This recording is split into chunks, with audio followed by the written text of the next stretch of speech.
And that applies to all Christians. God is making us more rare than fine gold. And the best gold, whether men or women, God is molding you and shaping you and transforming you into the image of Christ. Romans chapter 8. And so that's my journey in a nutshell. Wow. Constantine, I love Mhm. how you just described Isaiah 13:12, how he pulled that scripture and showed you in heaven, that was you. Such a Yeah. beautiful picture. And then later too, I asked the Lord, does that only apply to me? And because obviously you want everyone involved, right? Whether born again believers. And the Lord said, no, everybody has their own glory as a Christian.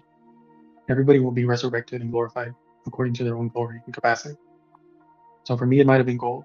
For someone else, it'll be a diamond. For someone else, I've heard them say it'll be ruby.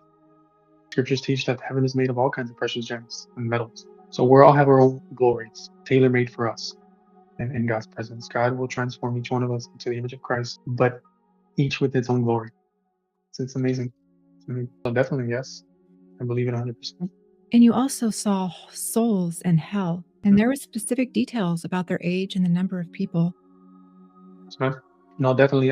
One of the things that I didn't believe before that experience was that God would never send teenagers to that place. Obviously, scriptures teach that children are innocent. There is an age of accountability, and I've heard diverse theories on that. So I do believe there is an age of accountability. But what I don't believe now, after that experience, was that teenagers are somehow exempt from going there.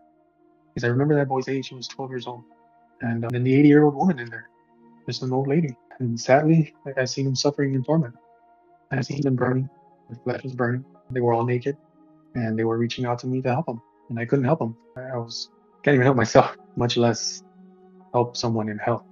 It's truly heartbreaking. You talked earlier about there was a spiritual battle for your soul.